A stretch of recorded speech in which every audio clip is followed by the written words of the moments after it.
However, what we would like to do right now is just jump into Tania's presentation.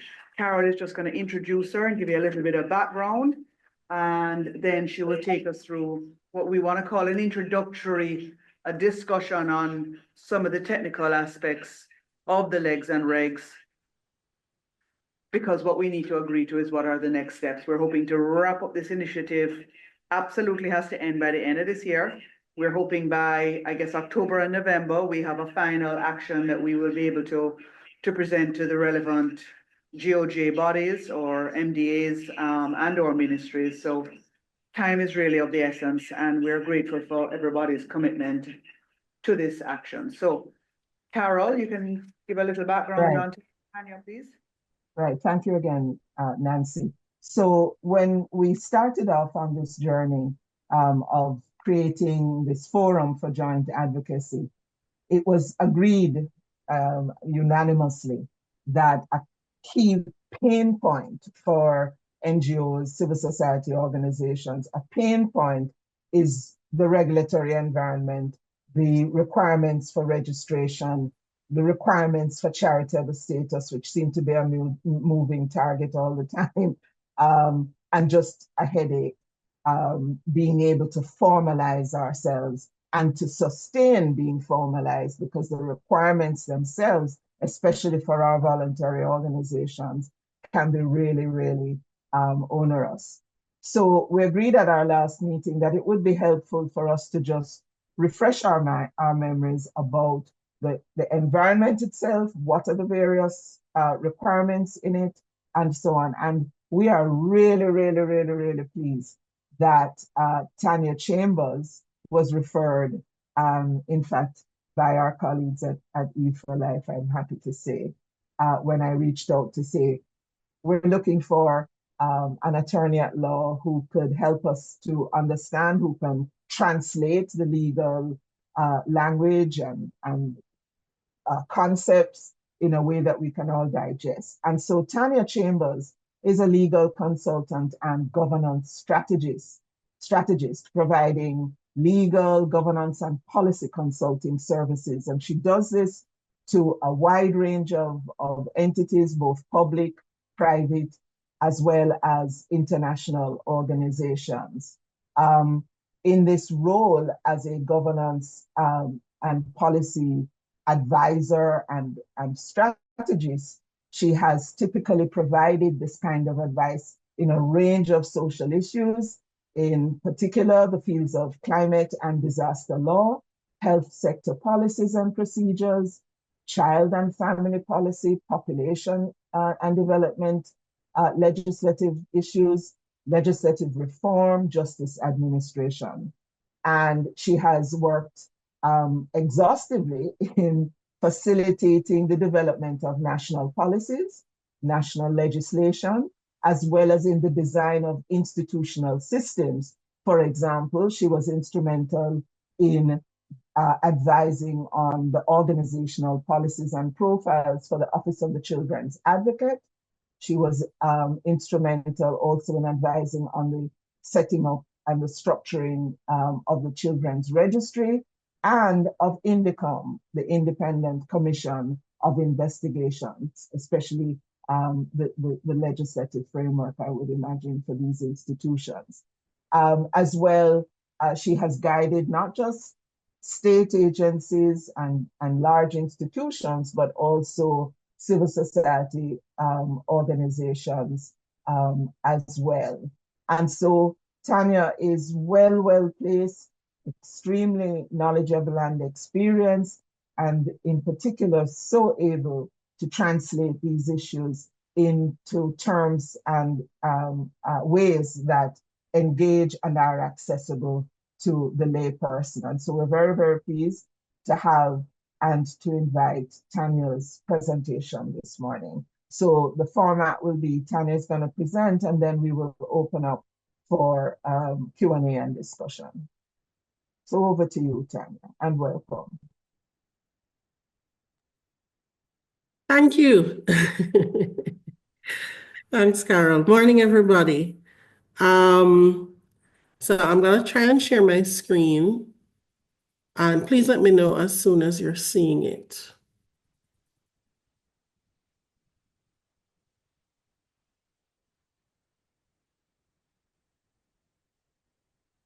Did that work?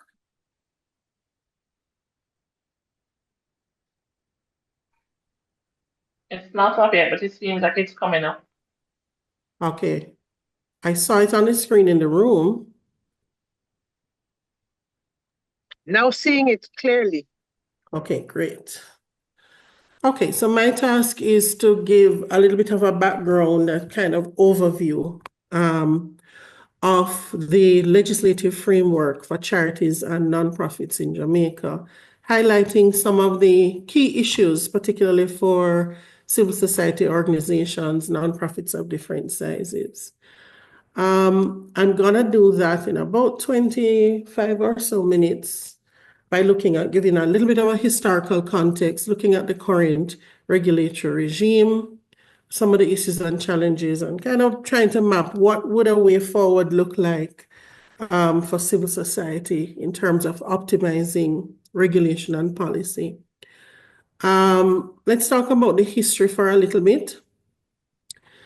I'm going to make lots of generalizations, especially in this section, just as a way of keeping the view at a big picture level. So it's fair to say that the nonprofit sector in Jamaica evolved in, let's say, our post-slavery era around three types of organizations. Charitable trusts established by deeds. This is often where somebody dies and leaves a large pool of money to my cat Jerry or to schools in Jamaica, etc., etc.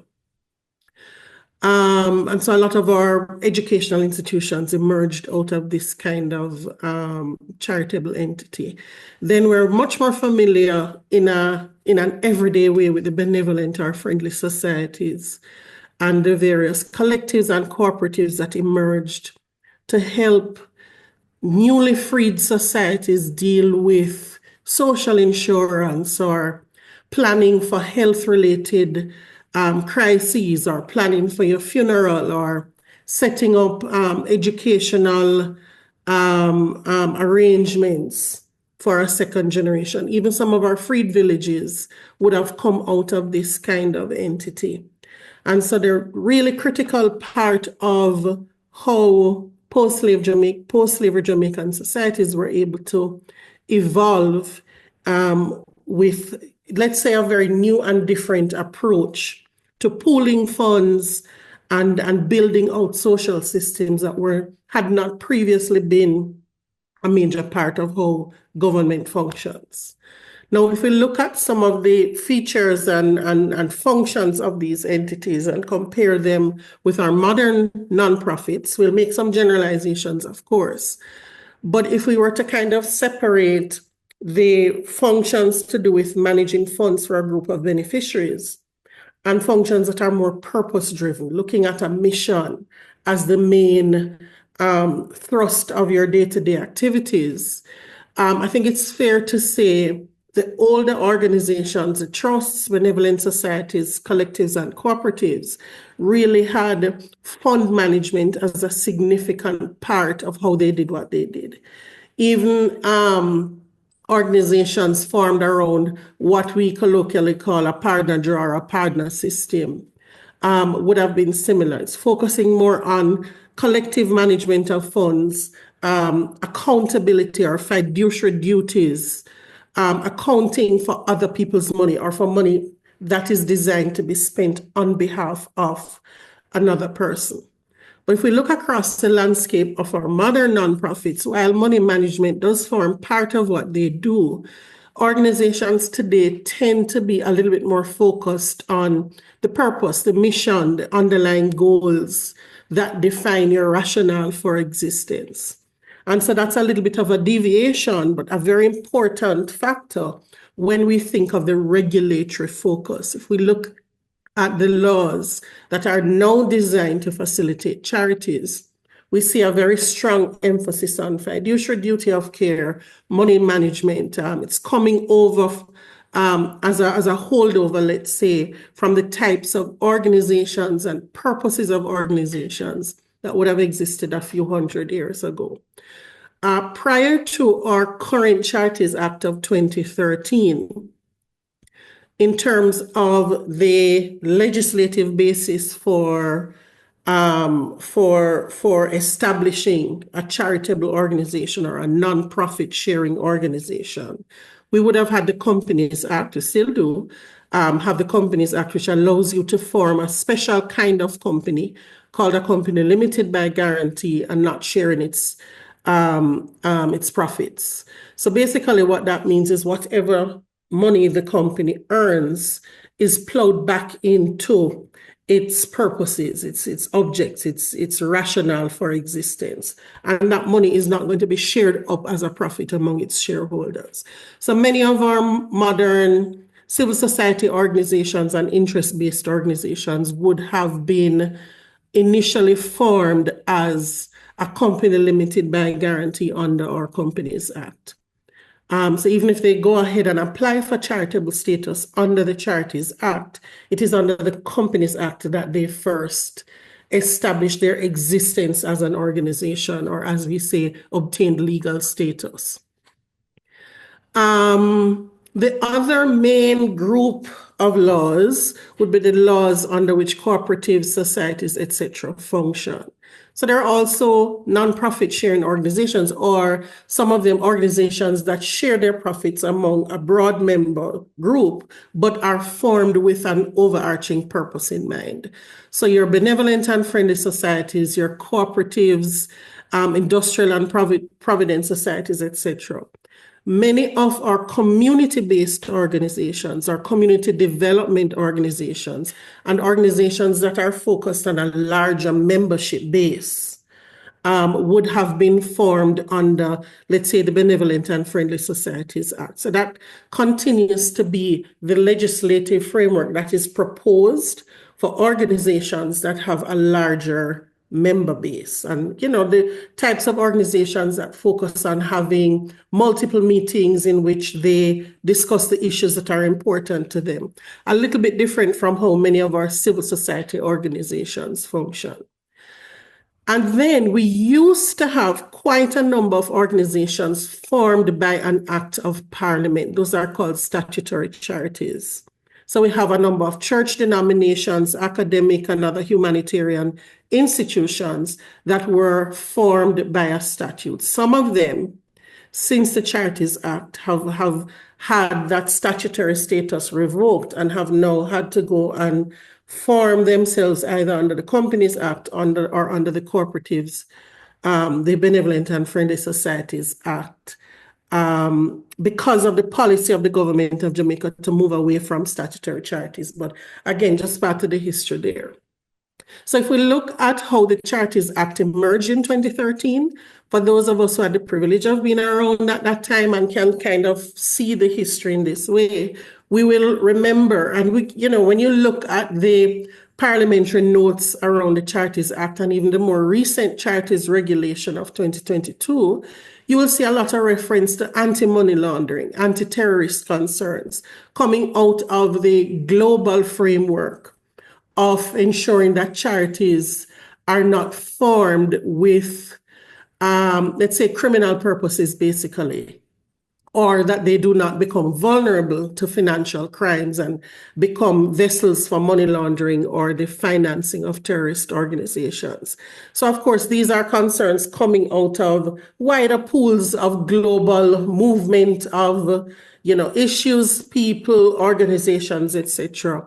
Very often may not have anything to do with the day-to-day running of nonprofits in Jamaica, but of course, it's part of the global and policy framework that Jamaica has to consider as part of its global politics. So there has been also a focus on synthesizing tax benefits. So tax benefits used to be sometimes administered by the tax authorities, sometimes by the Minister of Government in terms of their prerogative to allow you concessions either for a time period or for a specific shipment, let's say, etc. All of that got synthesized coming out of some IMF agreements that we had in the past. And the Charities Act has become the main portal through which persons can access tax benefits as nonprofits. What we found, though, is because the Charities Act was situated under the Department of Cooperatives and Friendly Societies, which was formed out of those historic post-slavery structures that we talked about earlier, they maintained a certain type of administrative style. The focus is on ensuring a certain quality of money management and on a hand-holding approach to administration. That's why I took you back to the history, because if you understand that many of our traditional nonprofits came out of these post-slavery societies, then the organizations that seek to regulate them are assuming that they're dealing with people with, let's say, low levels of functionality, low levels of education, low levels of strategy in terms of establishing and growing their organizations. So the approach to management became very paternalistic. An approach to management that desires to hold your hand, to walk you through systems, to determine not just that you have policies, but to look at the content of your policies, to try to inform the dotting of the I's and the crossing of the T's of everything that is done administratively. That came out of a particular historic focus. There's also a lot of focus on fiscal rigor. Again, because the focus is on the money managing aspect of what nonprofits do and how nonprofits function. You may also notice, if you look at how DCF its work, that they still have a kind of populist approach. In other words, they're assuming that your organization is going to be outward facing, is going to seek to grow its membership, it's going to seek to appeal to as large a group of persons as possible, and therefore requires accountability systems that are scaled for that kind of operation. Again, very common to the old style benevolent and friendly societies. So with that kind of, background, let us look with a little bit more of a detailed eye in terms of what the current regulatory regime is comprised of. So right now, to form a charity in Jamaica, you first have to obtain legal status. You have to become an organization, a recognized organization. And that means registering as a company, not a share, not a profit sharing company, but register as a company limited by guarantee, as I had mentioned before. Or you can be registered under the Benevolent and Friendly Societies Act. And there's also scope. It's a limited scope for charitable trusts. We won't go into that much because not the nature of the organization that we're dealing with today. Once you've obtained legal status, you can then apply under the Charities Act to become a registered charity. So legal status is dealt with under one set of laws, charitable status under another set of laws, and that leaves what we call a dual compliance regime for many organizations.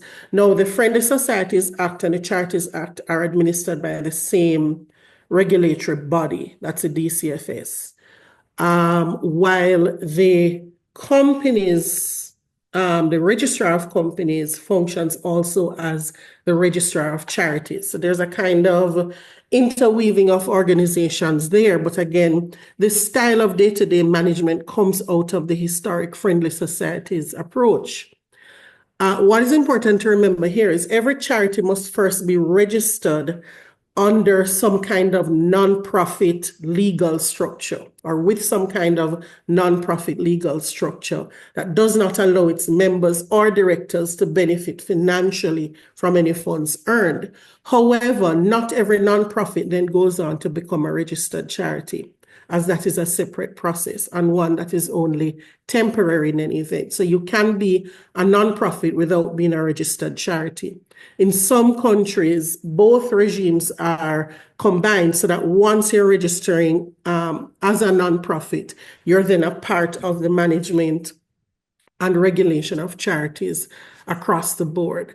Now, in terms of obtaining registered charity status, the positives to that is that you have access to certain tax benefits. You can bring goods into the company for your purposes without having to pay certain types of taxes. You can have preferential status in the sense that there are some organizations seeking to donate money or to provide grants that will ask that you're a registered charity or will prefer to deal with registered charities because of the assumption that the regulatory framework provides such a, let's say, rigorous covering that once you're dealing with a registered charity, you're dealing with a known entity or a trusted entity or an entity with certain fiduciary policies and responsibilities. And so it can open certain doors to access to funding for organizations so registered that other types of nonprofits may have a bigger struggle trying to access. So it is seen as a positive. However, it does come with certain, let's say, burdens. The dual compliance and reporting regime, you have to provide annual returns under the act that gave you legal status, but also annual returns and other types of reports to the charities body in relation to your charity status, which is not permanent. It's only for a couple of years. And therefore, it means that there is that administrative requirement almost as a constant in the life of a nonprofit organization. There's a close marked approach to monitoring and oversight, which can provide, let's say, other challenges administratively to an organization. And as we know, many local nonprofits do not have large administrative systems or structures. So this can, provide hurdles from time to time. In terms of eligibility requirements, you must have legal status, you must have some kind of charitable purpose, and the purposes are listed in the schedule to the Charities Act. You must also have fit and proper board members, and this is subject to the Charity Authority's assessment of who is fit and proper. It can include or does include elements such as, has a person been convicted of a certain type of offense? Is a person considered to have the qualities appropriate for, again, management of funds? And the types of offenses that they're looking at will be offenses involving dishonesty. So again, a very strong focus on the fiduciary duties that come, that are assumed to come with managing a nonprofit. But it's not hard to think about circumstances in which persons who do have a criminal record may want to start a nonprofit and may want to benefit from access to tax-free donations, etc., etc. You must also declare your beneficial owners, persons who have a very, let's say, a strong role in the management of the organization, or who are considered to be part of the ownership structure of the organization, but aren't named as directors or members of the board. And the authority has complete discretion to refuse an application. Of course, they're expected to give reasons, but the law provides them with a fairly open berth of considerations in terms of refusing to grant charitable status. Once you've been granted charitable status, there are then compliance requirements. Status is temporary, can be suspended, it can be revoked. There's a wide range of issues, including if you're considered to have harmed or to implement acts that are harming the public's trust or confidence in charitable organizations. Statements that are relatively broadly worded, and really there is no detailed policy or other document that helps us to understand with a certain level of certainty or detail what types of activities will fall in these categories. There are, more rudimentary compliance requirements around your annual returns, reports, audited financial statements, minutes of your meetings, that kind of a thing. You will also have to fill out a fit and proper questionnaire for each of your directors or board members, so that the Charities Authority can assess and maintain records on whether they consider those persons to be fit and proper. For some charities, we'll discuss protected charities in a moment, but they also have to provide information on their donors as well. So the requirement to keep the strict requirement to keep records on your donors, name, organization, source of funds, etc., have filtered from banking and other similar types of regulations into the regulation of charities. Again, because of that anti-money laundering, anti-terrorism financing aim that hovers over the sector. And of course, you'll be required to have documented policies, particularly around administrative and financial issues, but sometimes covering other types of human resource issues, etc. Now, let's look at protected charities. Protected charities, the term came up under the Charities Regulation of 2022 as a way of saying there is a way to transition into this a group of charities that are considered to be at heightened risk when it comes to money laundering and terrorism financing. And once this moniker of protected charity is placed on your organization via the investigations and recommendations of the Charities Authority, it then puts you in a different class with greater levels of oversight, monitoring, etc., applicable to your organization and to its functions and operations. Excuse me. The label of a protected charity can be applied to persons that are at risk, to organizations that are at risk of becoming engaged either directly or indirectly in money laundering, terrorism financing, or financing of financial crimes in general. Now, the issue there is that it doesn't require you to have done anything wrong. There's a long list of categories of information that can be looked at in terms of what is considered to be suspect activity or the receipt of funds from suspect donors. Some of these categories are very broad. It can look at your link to an international donor, to your receipt of funds from international sources, which for organizations in a country that has a wide diaspora is quite problematic. It can also look at your link to what they call politically connected persons as donors or as part of your membership structure. And politically connected is also very broadly defined under the legislation. It can even include persons who have worked in an international organization. So it's not looking at only the negative aspects of political connection or political activity, but it's looking at, in some cases, anybody who may be involved in a political setting. Once you are labeled as a protected charity, you're subject to increased controls in terms of your reporting requirements and your requirement to report on the nature of your donors as well as your beneficiaries. So you then have to keep very strict records around who your donors and your beneficiaries are. And when you think of how organizations in Jamaica function, that kind of reporting requirement, especially around beneficiaries, can be very limiting and restrictive in terms of the work of, let's say, your average nonprofit in Jamaica.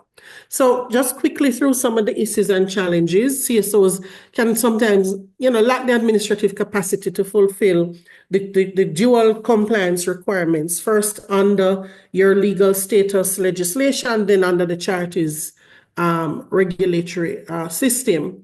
The re-registration requirement every 2 years can create an undue burden, particularly on smaller organizations or organizations that are less well-resourced.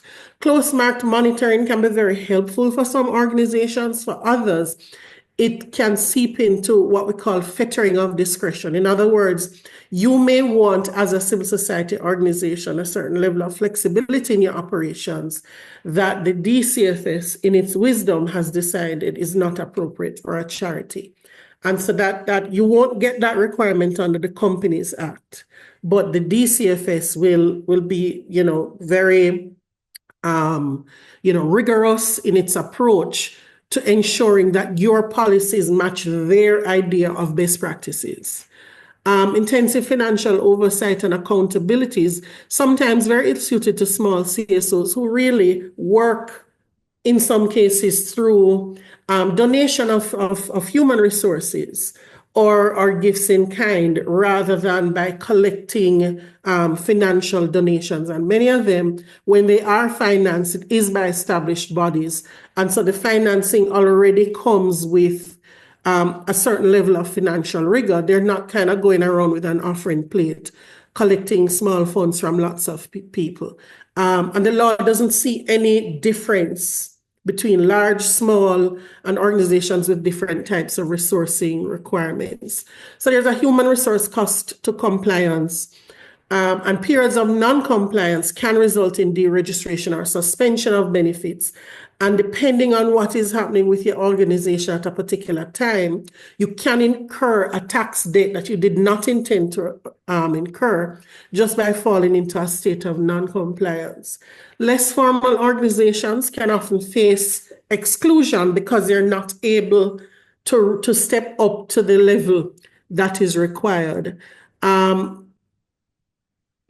gaps in registration requirements are not, have I left out a word here? Are not fixed.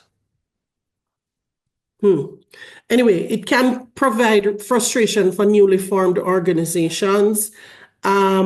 A voluntary registration system is important to remember. Our system isn't mandatory, so it does not cover all nonprofits. So if you really want something that is going to take out, let's say you want to focus on scammers maybe using NGOs in some community for some reason, it is unlikely that an organization formed for ill purposes is going to volunteer to register under the Charities Act. So you might find that you're providing the highest level of monitoring and stringency to organizations that are most likely to be compliant, and you're not really focusing on organizations that are in fact vulnerable to being used for financial crimes. There are other practical limitations. The systems tend to be paper-based and very hands-on, again, coming out of the history. And so whereas the Companies Act has moved ahead, the Companies Registrar system has moved ahead with with electronic forms of registration and compliance regimes, you might not find that same level of flexibility and modernization with DCFS. There are practical and financial consequences to compliance failure, particularly for organizations that receive donations in kind from overseas, and the tax liabilities that can attend to having goods waiting on a wharf to be cleared can be very stringent. There's little room now for one-off tax waivers. So companies that want to charities that want to just process something one-off, like a back to school, or a post-disaster donation, there's no longer room for that kind of one-off waiver as there would have been prior to the Charities Act, again, creating a major limitation. So really quickly, the FATF now is an international regime that looks at risks attendant to nonprofits in general. And that is where much of our requirements under the Charities Regulation of 2022 originate.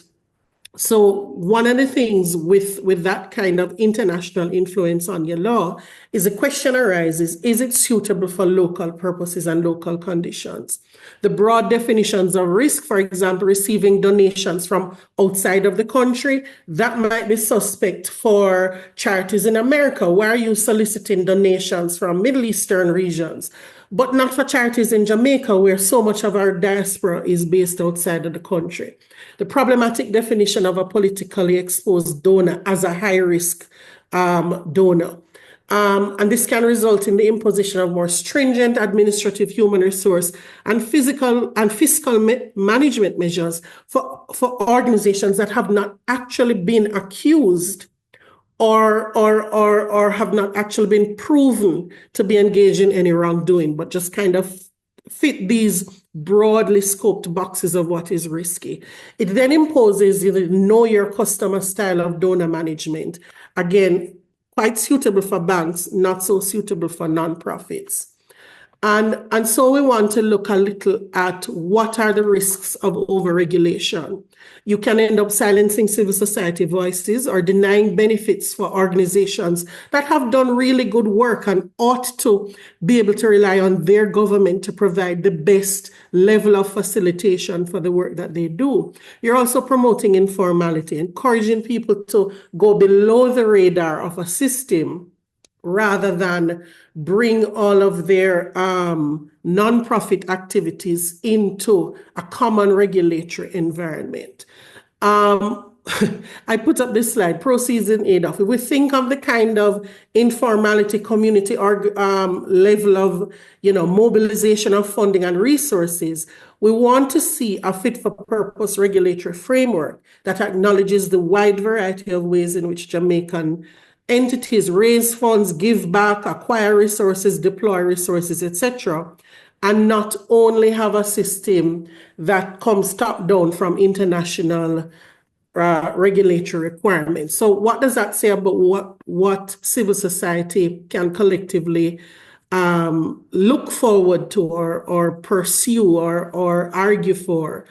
What's the government of Jamaica's policy on charities and nonprofits?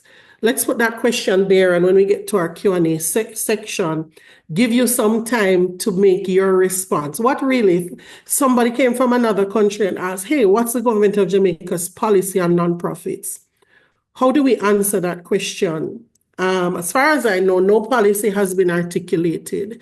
And so the absence of a clear national position or even an MOU, some kind of guiding framework on charities and nonprofits, limits our capacity for strategic partnership and public-private action that can be done in a comprehensive way that suits the types of organizations and entities in the nonprofit sector in Jamaica. We want to see a balance between the regulation of financial accountability, which is absolutely relevant, particularly for larger charities and nonprofit organizations and foundations that create a significant tax benefit for private sector giants in Jamaica. But we want to see a framework that also facilitates a functional and vibrant civil society and does not run the risk of silencing important constitutional rights to freedom of speech, freedom of association, participation in governance, etc.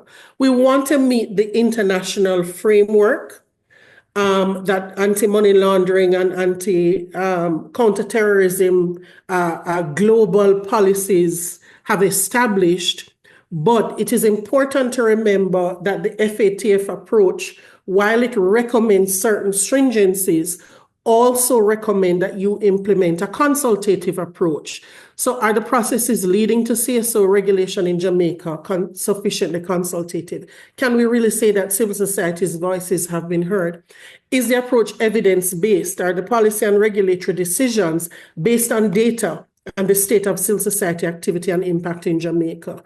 Is the approach risk-based? Are the provisions of the charities regulations, and particularly those around protected charities, proportionate to the actual risk of Jamaican organizations being utilized for money laundering and terrorism financing? And more importantly, are the needs of civil society organizations, nonprofits in general, being comprehensively addressed?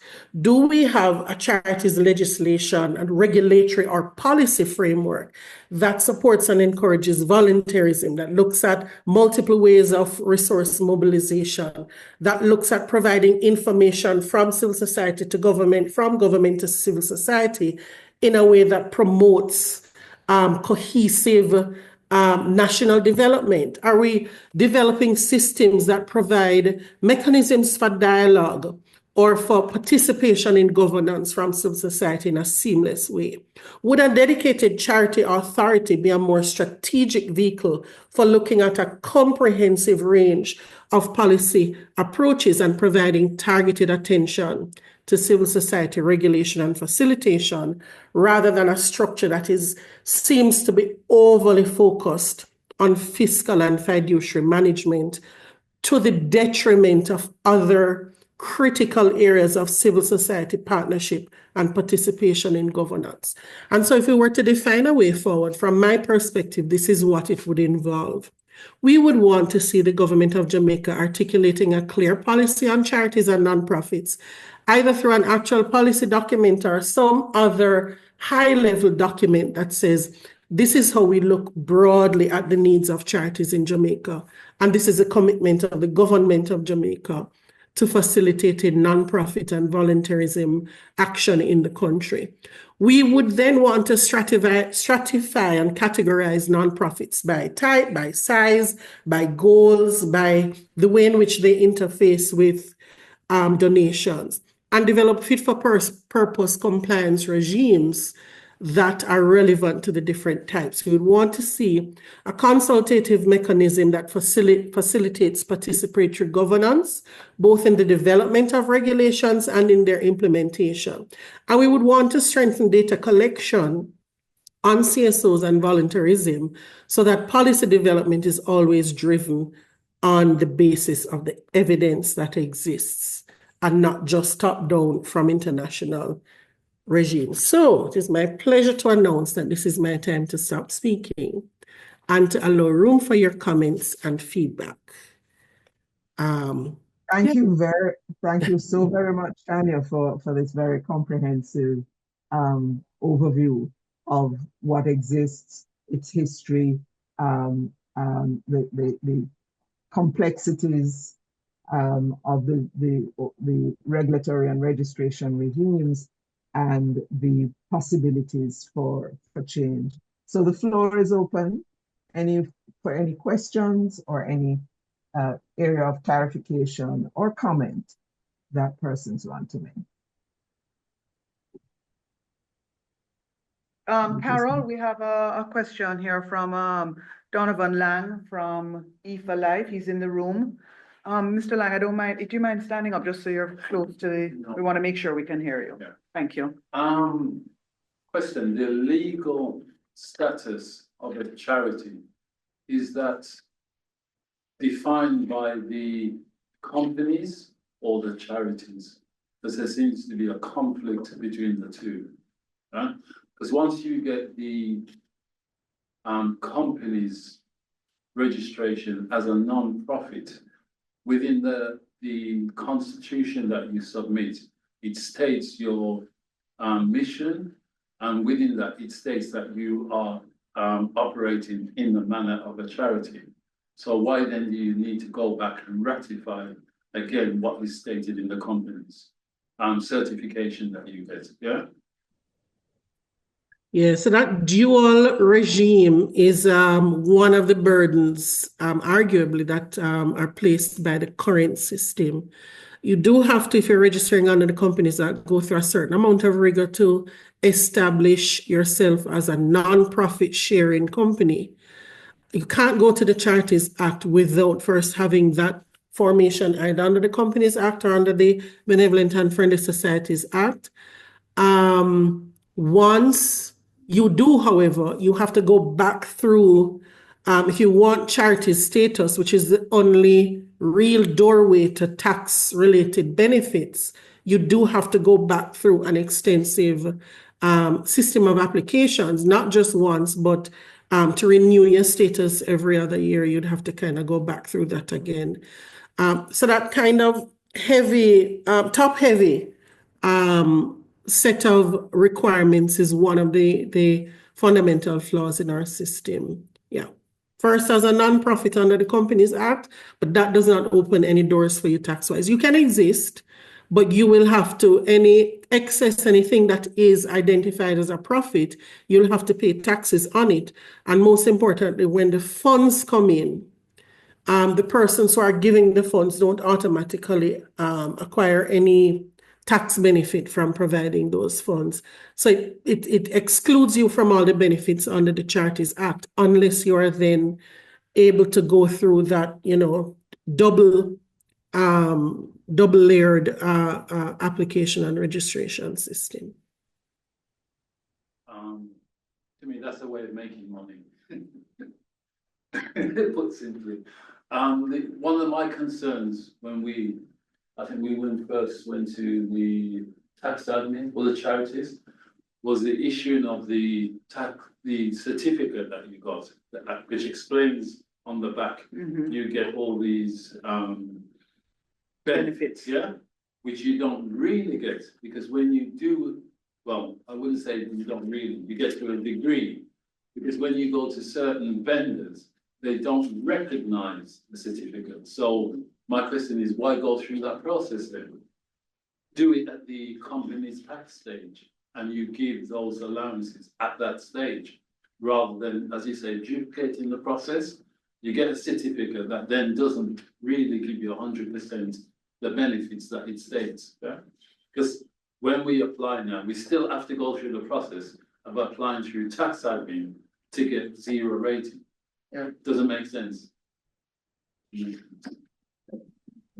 you're more or less looking at a system that was not set up with ease of access in mind, and that's basically it. Thank you for those questions and comments. Any other? I think Marjorie Gaynor has her hand up. Carol. Okay. Yes. Yes, Marjorie. Thank you very much. So, Ms. Chambers, I'd like first to tell you how much I'm grateful for this presentation. It's quite informative and I'm enlightened. I'm not a legal mind, but I've got the picture. Yes, I've got the picture. So thank you very much for that. In terms of what you have outlined and even some suggestions as to the way forward, I think it's, from my standpoint, it's valuable. And this presentation is really, I think, giving us another step on the way forward. And again, because of the history and the context and how you have portrayed it, I feel very proud to be a part of this action group that is really going to address a gap. Because although as NGOs we have been experiencing all these challenges, I was not necessarily aware that it was because of all these gaps and perhaps because we are taking foreign stuff and trying to localize it, and it's really not tailored to fit us. So I'm really excited and I really am grateful for what you have shared with us today. Thank you very much. Over to you, Madam. Thank you. Glad that it's been useful. Thank you. Thank you, Marjorie. And there is a question in the chat from Ika. And then we have somebody in the room with a question. So let's go to Ika. All right. Right. So Ika is asking, not sure if this will be addressed later, but can you provide a guide on how we should frame our objective to match the requirements of the DCFS? I think that's a little bit more detailed than we can get into in this session. And if I'm not mistaken, the DCFS does give some guidance on how to frame the objectives or what's required to be in your objectives. I think they have a brochure to that effect. Am I correct, Nancy? Yes, and they have a FAQ section. What their brochure doesn't have, you can dig up in the FAQ. It doesn't make a lot of sense the way it's set up, but FAQ has a lot of information on their website. And the one thing I never do is try to guide persons on how to please the DCFS. I think that their systems are so detailed and, hand-holding oriented that you can only go through them to figure out what their requirements really are. Mm-hmm. And even when you go through them, be prepared to be told 10 different things for the 10 different times that you've made contact. Because, this is what is the state of affairs. The question in the room? Yes. Thank you so much. Joy here. Did we lose them? Think I got muted. Okay. Hearing you, Joy. Okay, great. Thank you. So much a question, but a concern, as articulated. One of the compliance requirement that was mentioned about just, I guess, harming public trust. And what that means, what does that look like? I am a little concerned about how subjective that is, and in particular as well about association, with political connections and how wide that is. I'm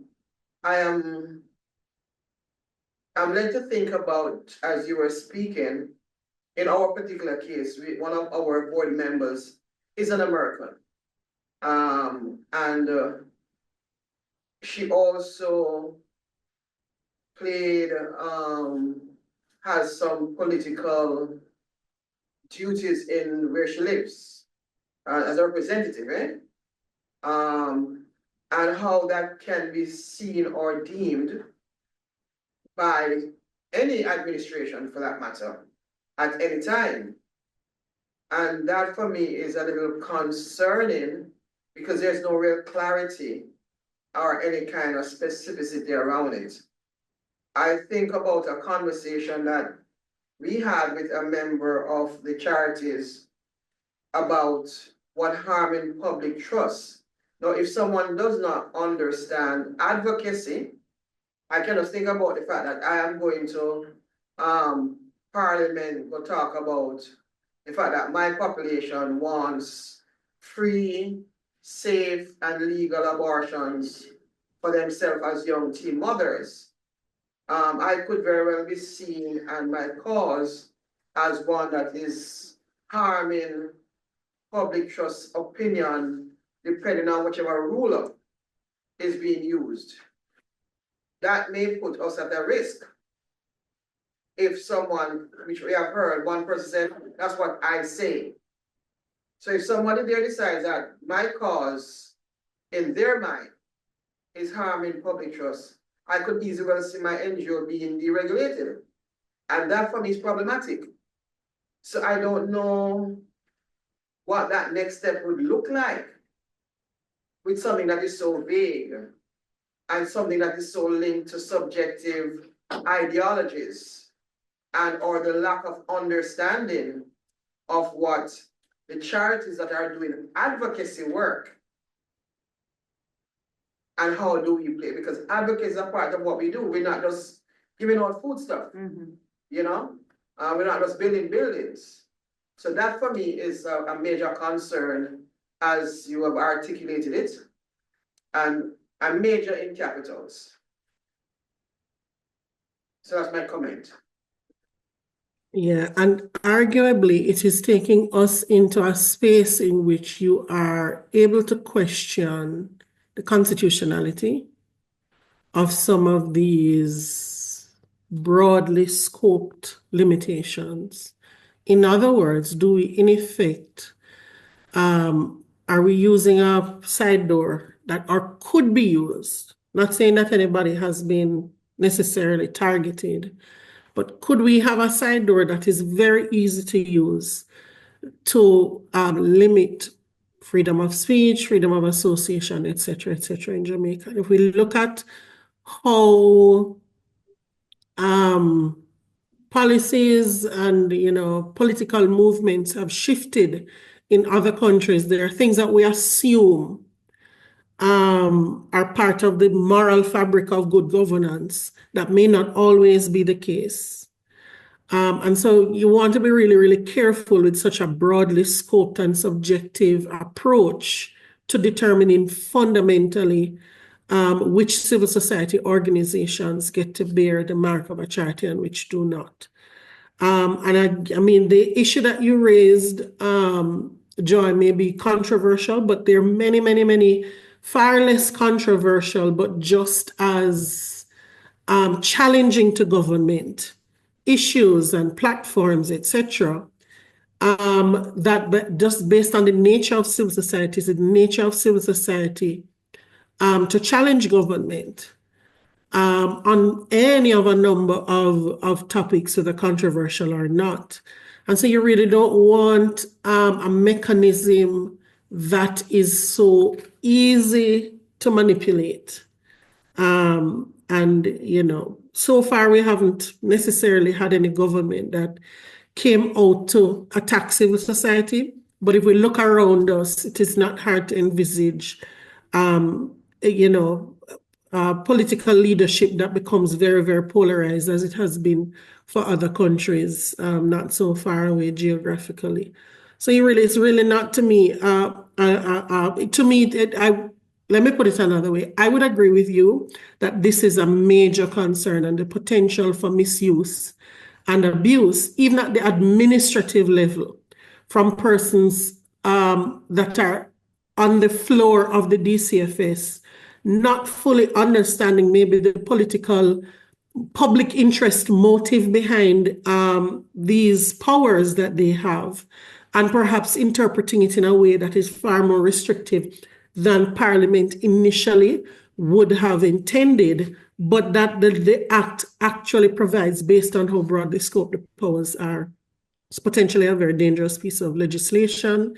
And this was brought up in 2011, 12, 13, leading up to the Charities Act being first enacted. And certainly by the time we got around to the charities regulations of 2022, the statements are just far too wide open for adverse interpretation, in my view. Yeah. May I say something, Carol? Trevor Monroe. Yes, Trevor, go ahead. Let me first of all compliment Tania for an excellent presentation, and to agree with her final comments, the comments made a moment ago about the potential danger. I can recall that an actual resolution was put in Parliament prior to the 2013 Act that would have made much more stringent the regulations governing charities, and therefore move the balance between facilitation and regulation in the latter direction. That resolution was not approved. It was significantly resisted by a number of organizations which made submissions to Parliament. My suggestion is, and it's something that I will be recommending to NIA, is that we need to do a couple of things. One is to ensure that further changes that may be in the direction of even tightening the regulations should not be done except in compliance with Jamaica's framework for public consultation. There is a ministry paper, I think it was 2005, which obligates changes in the public sector and public sector policy to be discussed fully with stakeholders prior to any decisions being made. This, I think, has been observed in the breach rather than regularly. Secondly, I believe that it would be helpful for us to see to what extent there may be examples in different countries around the world who have managed to comply with the new regulations of FATF, but at the same time not be so onerous and burdensome as we have here in the Jamaican case. And that's something I think I would recommend that we in NIA try to assist the process in that regard. And thirdly, to examine the extent to which there may be countries, democratic countries, where the civil society organizations are actually given constitutional protection, acknowledged and recognized and protected in the constitutions, and not only within a legal framework. But I just wanted to say how helpful the presentation has been, and it's so on target in so many ways to complement CBSS for inviting Tania for her presentation.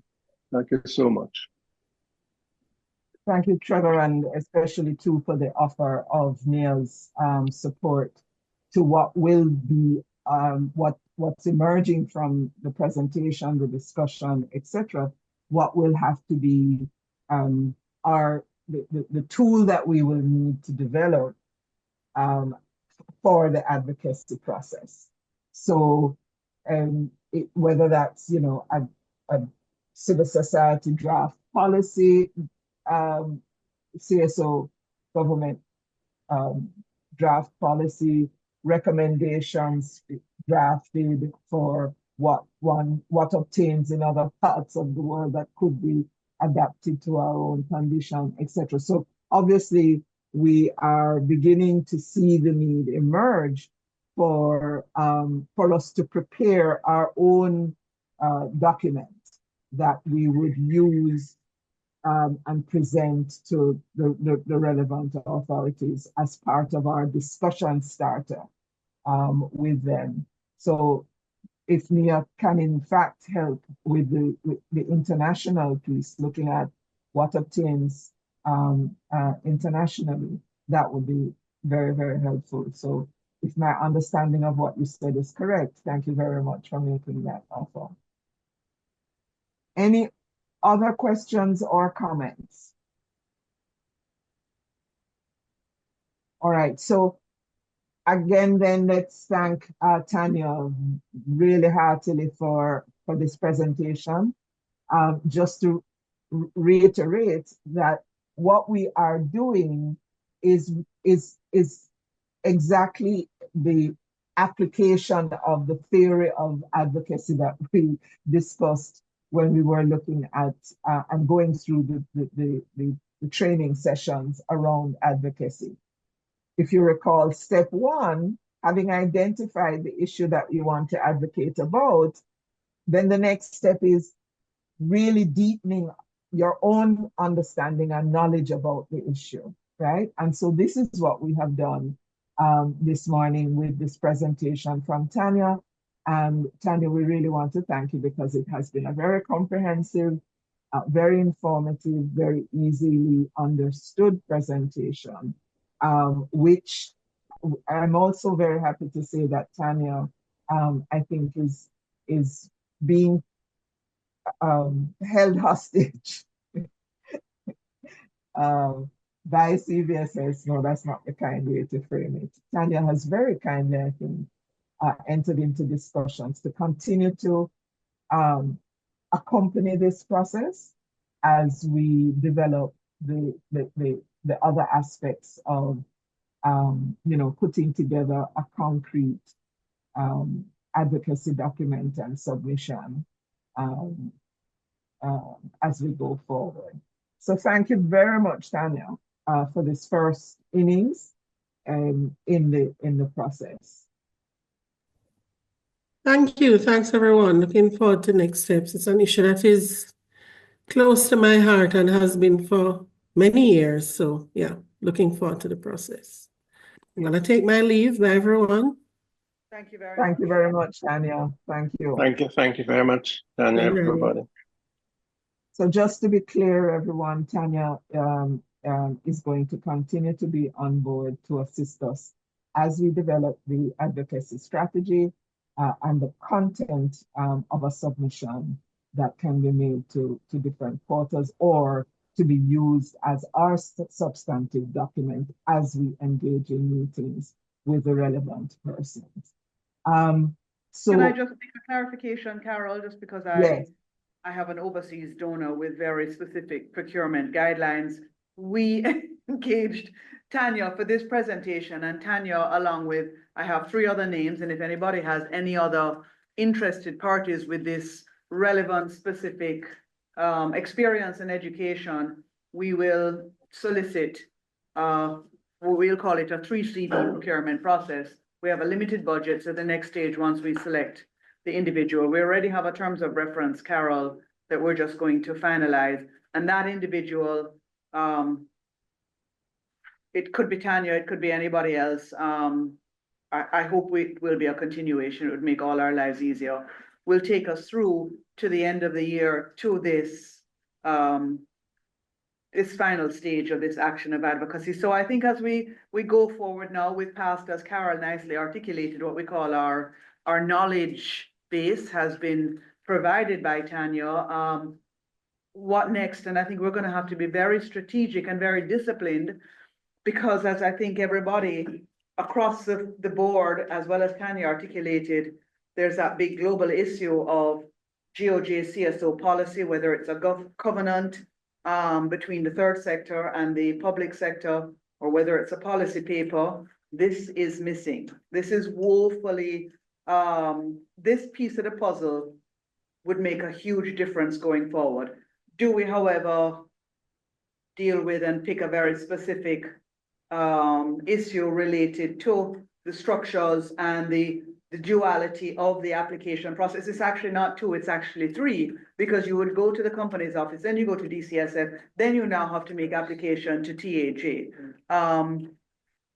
So I'll take you back over to Carol. Is the next stage is to be very strategic, to be very careful. We don't have an unlimited amount of resources, and we would like at the end of this process, under this EU project, to be able to have achieved a change and some kind of a movement towards improving the legislative and regulatory framework that we all function in, so that we can just continue to do the good work that we do without the imposition of these onerous and duplicated requirements. Carol? Thank you, Nancy. And thank you for the clarification and information about the process. I, of course, jumping ahead, but it's very important that we implement a very transparent process in the procurement. So thank you for outlining what that will look like in terms of inviting and soliciting other persons to also indicate their interest in a terms of reference that will be put out. Thank you very much for that. So our next step on the agenda is for us to begin now to think, having heard more, having had our understanding of what the issues are with respect to what we're trying to advocate on, let's begin to map out what our strategy might look like. And so, Nancy, if you could just share the slide that has the matrix. And if you could help with populating the information as people provide it as we go through. So there's a series of questions that I am asking us to consider and to have a response to as the next step of beginning to concretize our thoughts about what will be the next step. So if that, just waiting for that to come up.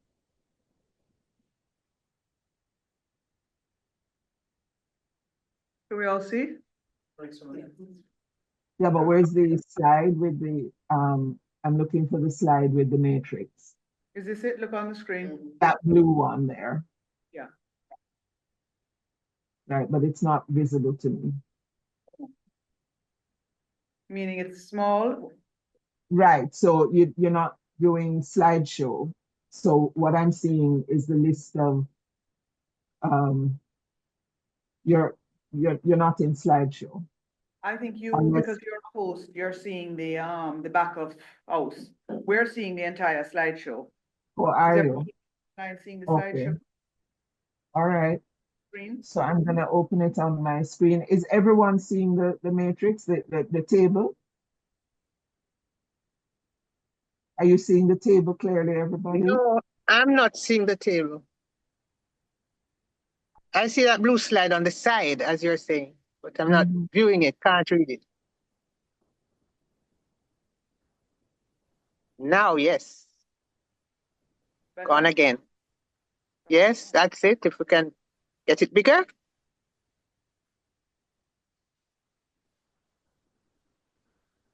I don't know how to get it bigger here.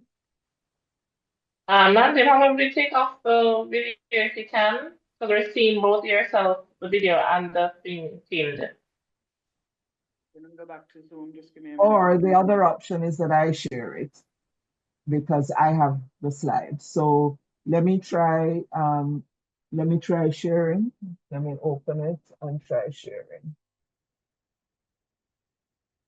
You know, so maybe it will come up in the way that Tania's presentation, for example, came up live.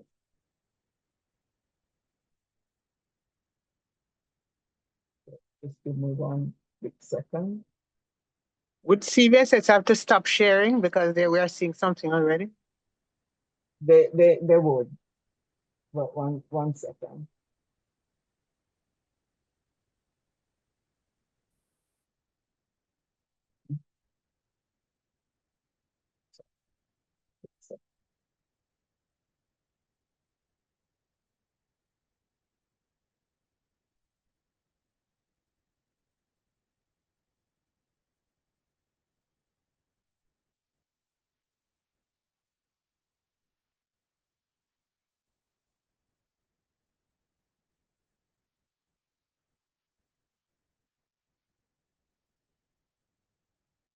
Uh,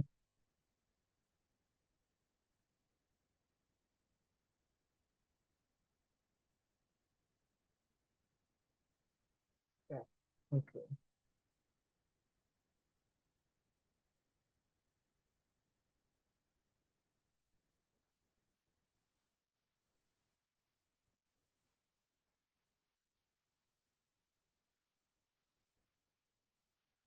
So,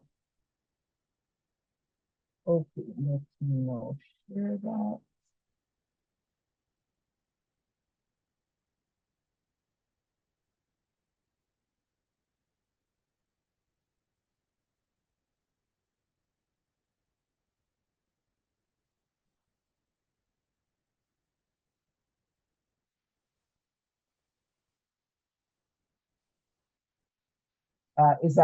Is my screen visible? Yes, it is. Okay, good.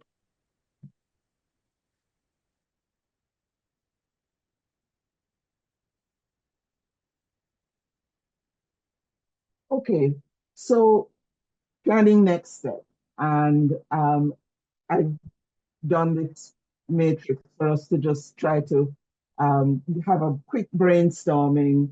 Of course, one would drill down and make this more detailed as we go along, but this would begin the process of our thinking through what the implications are for what our objectives are in terms of what we want to accomplish and all the things that we've just heard from Tania and the issues that we have had front and center in our minds, as well as have come up in the discussion of Tania's presentation. So based on that background, who might some of the key people or entities be to target for advocacy around this issue? I have begun to fill in the ministries, economic growth and job creation, because I think the charities entity falls under that ministry. Obviously, Ministry of Finance we would have to be engaging, DCSF as well. Are there any other key people or entities that we need to be targeting to meet with, have conversation with as in the process? So I'm not sure, Carol, who governs like the SDC, or there's a ministry of like community development or rural something. I don't remember exactly. Yeah, that's the Ministry of Local Government and Community Development, under which SDC falls. Right, so that's what I think might also play a part. Just You know, I'm not sure in terms of the regulation, but just in terms of their experience, I'm not sure. Who did you say? Repeat, please. She's suggesting meeting with SDC.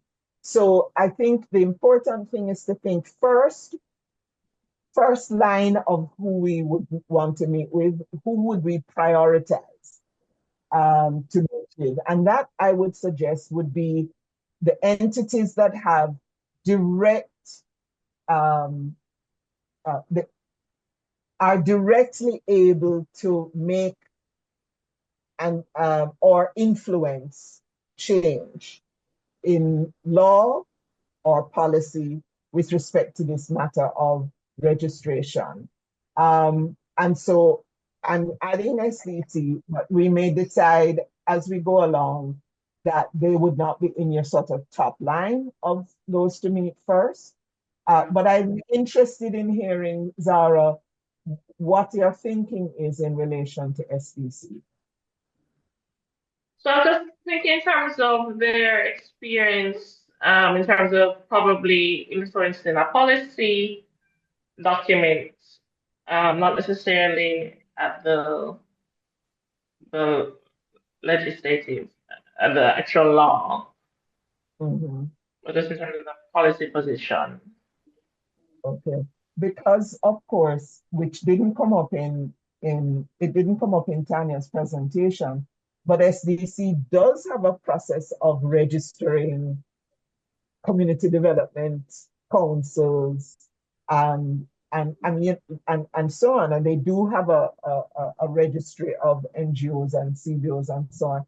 So it may well be important for us to have the conversation, perhaps even to have them as an ally in this process of trying to help the legislators understand better the differences and nuances in the space. So I've added them. Any other key entity that we should want to list? Carol? Yes. No. Yes, Marjorie. Okay, so I'm not necessarily at the legal framework or, so advanced, but an activity came into my head when I put on my teacher's hat. An activity came into my head. And the activity is to get the three main entities, like have a workshop, a one-day thing with them. So you have Companies Office, you have DCFS, you have TAC-TAJ. So we work in groups, say 3 groups, all of us divide up into 3 groups. We put in a dummy application and send it into Companies Office and let them respond to it. And then we go to DC, all of those, and TAJ, and then you get feedback. And then maybe we would get some insights into their thinking. That will help us. So you're into action, and that's, we're gonna come to that column in terms of how best might we engage them, right?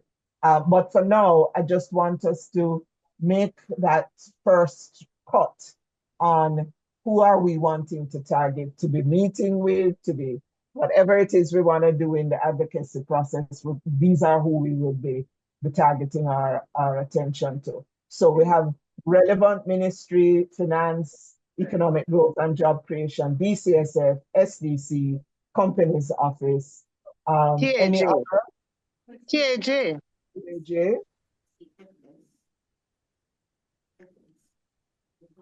And on the TAJ side, what would be the reason?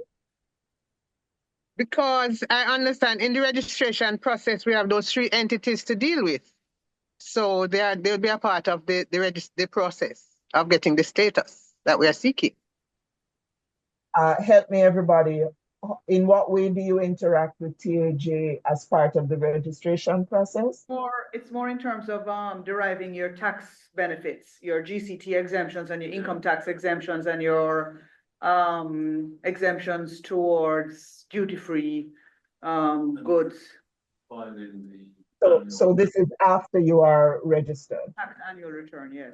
So that entity is part of your compliance checklist and application, because also remember, once you are registered, you are registering largely also with the objective of obtaining these benefits. So right, but if you're trying to change the framework for registration, Is the tax authority instrumental in the registration component? Yeah, Carl, I think for me, why I would keep them there is the information is not common amongst the three of them. So you may go to tax administration that you need them to give you documents to take back to DCF or company's registration, because they sent you there and they're unaware. Or somebody said to you, oh, you need to go back to them and then come back to us. So there is a missing link with the three organizations being aware of all the components of the process. So I think that's the value that they have, because they have their own set of regulations. Mm-hmm. Are their regulations aligned and compatible? Because inevitably anybody can be running from all three just to get your organization set up. Here. All right. Okay. So any other to be added? If not, let's move to the next column. How best might we engage these entities? Marjorie started by saying maybe we want to have a forum at which we invite these several agencies and perhaps other NGOs for a kind of general presentation, perhaps, of the concerns, the issues, and the need for change. Do people agree that that might be something to do? Joy speaking. I mean, I like the idea as well as a little bit more, because we spoke about the person on the ground. The presentation that Tania did a while ago, half the people who are working with us in these agencies have no clue what we just learned. And that is not unique to this process. I've found so many times persons are actioning services to us, but don't understand the background or the connection. And therefore they're not even able to guide us when we get there. So I think that's one of the all over the place. They're saying you have to come back and so, because they themselves don't know. So I think one of the benefits is to propose to them or invite them to a session, and then a part of the engagement is we have this particular presentation done again, because I think there's a missing piece in information for the persons who are actually serving us. Absolutely. Yeah, I agree. So, but Carol, I take that point, and I just wondered, Carol, if we shouldn't, if there's a point, and I guess we rely on you to guide us, if there's a point at which we shouldn't very early on engage with the DCSF, almost as a point of courtesy, to say, hello, we are CVSS, and hello, we have representation, and we come with a group of civil society organizations, and we have a formal meeting, and we say, we are going to do this. We are pursuing this. What it ends up being, we can't tell you at this stage, but I feel like it's a courtesy call almost. And it's primarily, I think, with the DCSF. And then I think absolutely the ministries, company's office, because at that next stage, we will have a very clear, or we should have a clear understanding of what our recommendations are, and we have all agreed. Remember, this is CVSS is only like a facilitator. This doesn't belong to us or me. It belongs to all of us. The other piece of the puzzle, Carol, is, and again, this is you with your experience with actions of advocacy, is at what point do we start to, you see this knowledge piece that Joy is speaking about as well. A lot of also the agencies don't really fulsomely understand all the players and the processes. I mean, I've heard people sitting here and say they have a charity, but they don't have a company. As far as I know, that is a legal impossibility. So the knowledge dissemination, do we go public? Do we have run a series of articles in formal media? this talk that was presented by Tania might be very useful, in fact, to disseminate and ask people to listen to. And had a great idea of doing them as podcasts. But what comes first, Carol, I think where we come back to you and the floor to see what really is the best plan of action. Right. So at this stage, we're not even thinking through yet what comes first and second. We're just, at this stage, we're brainstorming all the Okay. possibilities for what we could do, right? We do need then, having started the process of the brainstorming,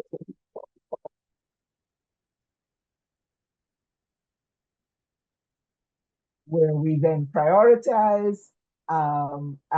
We say, yes, we're going to do that. No, let's take that out, and so on. Okay, because that requires us to have a bit of time to go through a more detailed plan. So this is your preliminary brainstorming of what you think is, who it is you want to target, what kinds of things we might want to be doing, but we're not trying to prioritize just yet. I would suggest.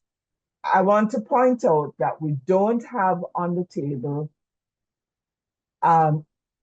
in terms of key people entities, the wider civil society space.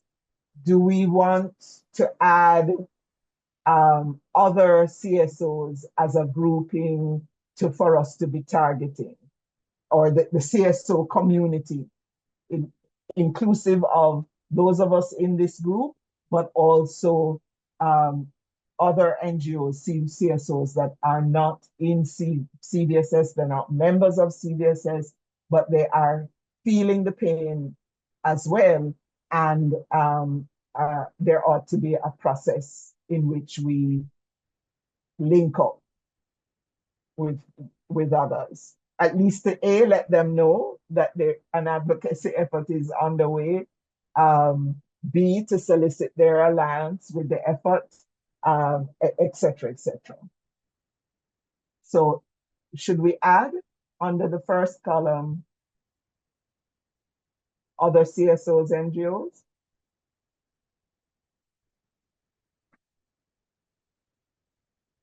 Yes, no? Yes, Carol, absolutely. And just to be clear, CVSS doesn't exclude any agency who is not formally at this moment a member of the CVSS. So absolutely. Sure. Mm-hmm. Broadly. All right. Yeah. For some reason, I'm not able to add another column to this, another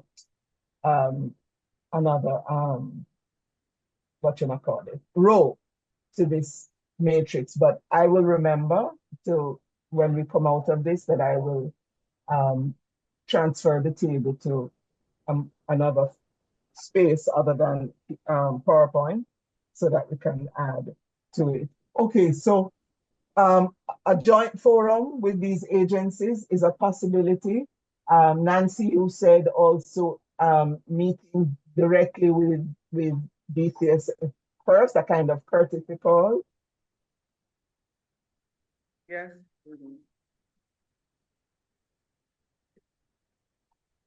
Mm-hmm.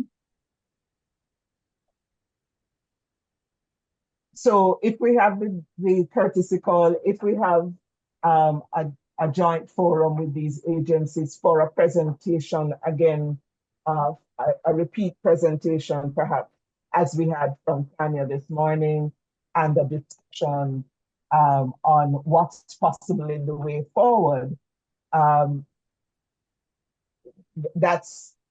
So we have two possible things. Are there any other ways to end?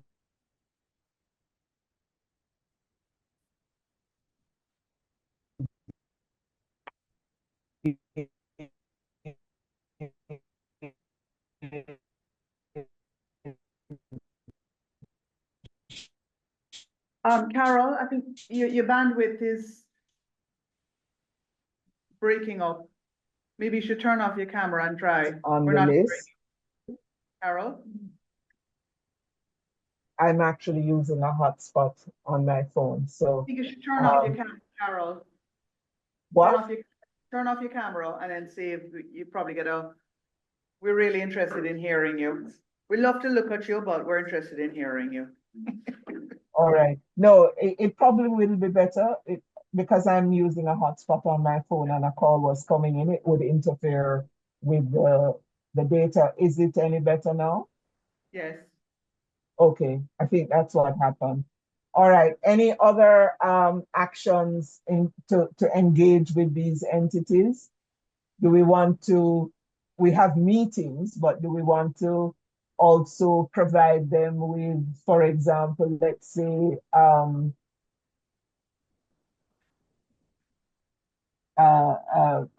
I'm jumping the gun because that's actually under another column.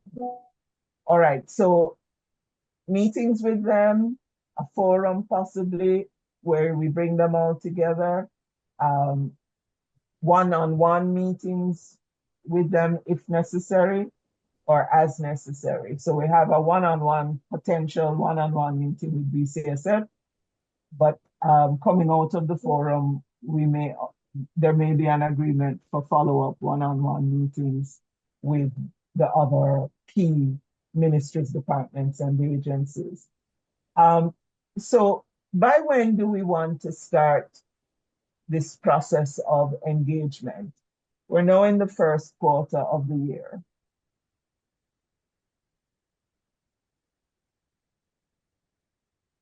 By when do we want to be in readiness to start engaging with these entities? To be realistic, Carol, I think we need to get our legal consultant engaged, and then we'll need to have her advise on exactly what aspects we tackle, and then to propose what the amendments that we are going to push for under this particular little program of advocacy. So I suspect that by the end of, I'd say the first quarter, I would love to be able to be at that point of consultants' advice, all agree on what the issues to be tackled are, and have at least a draft proposal for what are some of the fundamental, and I want to use the word doable, Carol, as well. What are what are we really going to tackle here? We're going to look at big picture, which I think we probably should put aside for our long-term plan, is that whole policy covenant, overarching GOJ CSO relationship and cementing it. Sorry, go ahead. Joy has an idea. Well, I was thinking as well as I agree that engaging someone to guide us will help us to be targeted when we meet with the ministries. But I was also thinking that the interaction with the charities to say we have some concerns. Yes, I think I agree. Initial conversation. Yes. May not necessarily have to wait on that. Yes. As well as they may be, I'm sure they have concerns as well. Because they would have seen where it's not working and probably hear what they're thinking. Because there actually may be a space. Yeah, I agree. And what I also agree is it's very likely very soon they will come to understand where we're going. And I'd rather, as a bit of a courtesy, that they don't hear it on the road, that they hear it from us. We are doing this, we're not hiding, we're not doing it surreptitiously. Right. Any ideas, Carol, about Joy's suggestion? Because I agree wholeheartedly. Yes, the suggestion is to add direct face-to-face with the charities office. So if I start reorganizing the list, so we first get the content of what we're wanting to say to them together. So we engage the legal consultant, we get what we want out of that process. Then we begin, perhaps, or we can decide if you want to be meeting with them before you have something concrete in your hand. I would suggest we try and get the concrete thing in our hand first. And then we start a round of face-to-face meetings to say, look, we have these concerns, we're beginning a process, etc. And we hold those meetings with DCSF and the charities office.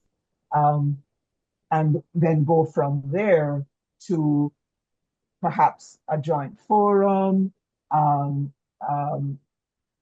media, begin a media discussion, whether that's articles or you know, letters to the editor, etc. Just to begin to put out there that there is going to be this effort on the part of civil society and the NGO community to have to impact the creation of a more supportive and enabling policy space, legislative space for us to operate in. And so the by-whens, what's the timeline on the legal technical assistance in developing? Hopefully in a month, Carol. Worst case, yeah.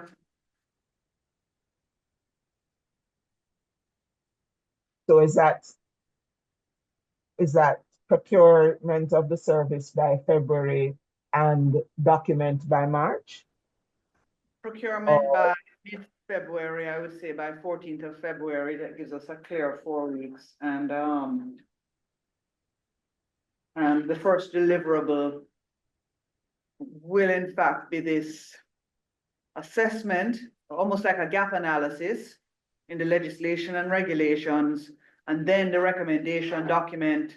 However, that regulation document may be like our recommendations, but I suspect it will have to come back to everybody again for all of us to choose and consider which practical aspects we're going to tackle right now.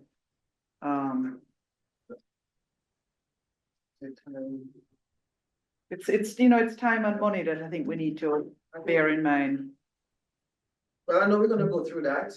The one that jumps out at me, I think that may be manageable is the frequency. Every 2 years is very onerous. Right, and those are some of the kinds of things that will be put into the recommendations document that the consultant will develop. So essentially we're saying procure a consultant to develop what will be our brief, our policy brief that we will walk with and share and provide the entities that we are targeting for this advocacy. Because you have to have something to put in their hands to say, this is the analysis, these are the concerns based on the analysis and the technical work that we've done, and these are the recommendations that we want to engage you in discussions about, right? So that tool that the consultant will provide us will be the important talking points that we will then be able to all have in our hands. So we're not saying different things. We're not doing the mixed messaging. No, we will have a submission that forms the basis for all of our talking about and meeting with persons and so on, right? So that then constitutes your guide document that all of us will have available to us, and that will guide our engagement with any entity. All right, so that there is consistency in what you will be saying and suggesting. And so that's our first step, and we have a February-March timeline for the policy brief document and recommendation.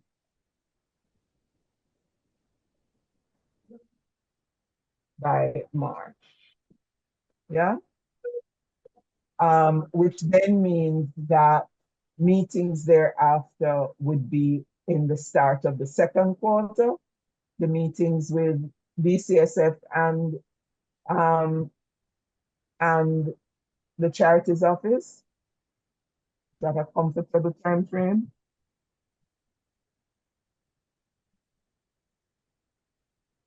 Folks? Yes.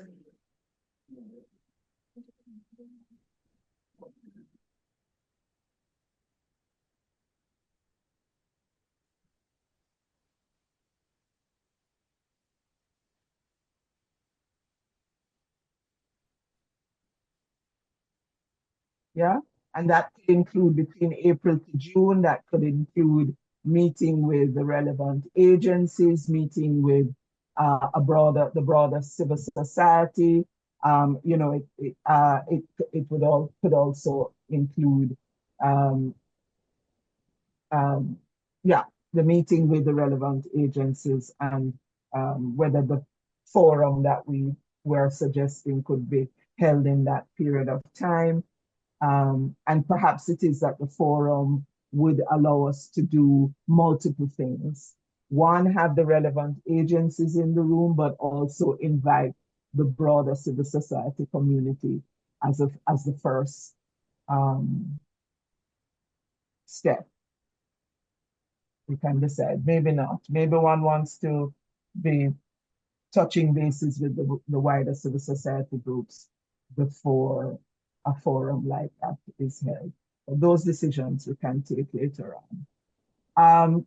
So we have some timelines between now and June, some ideas of what we want to achieve in the next 2 quarters.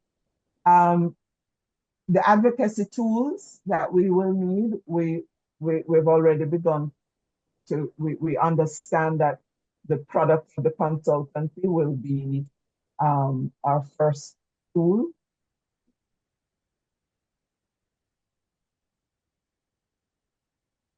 So it would be like a policy brief with recommendations. Yeah. Anything else that we need to have in hand by June, April, May, June?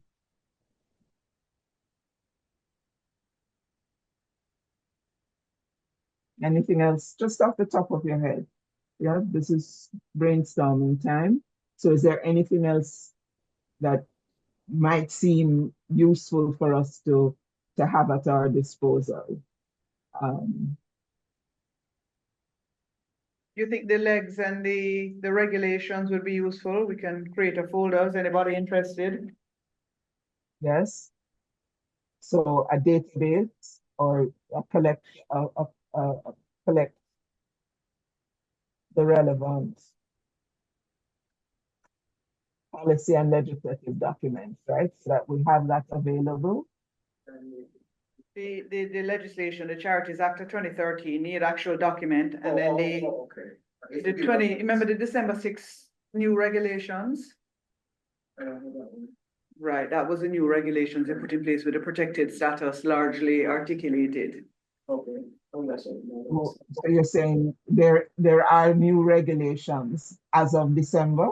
That the DCSF extensively communicated to the industry because it largely spoke to, amongst other things, but there were no changes to the laws, but there were just the regulations were imposed to heighten the ability of the DCSF to, as Tania pointed out, protect entities from being exposed or being funded from ill-gotten gains and or to finance terrorism or money laundering.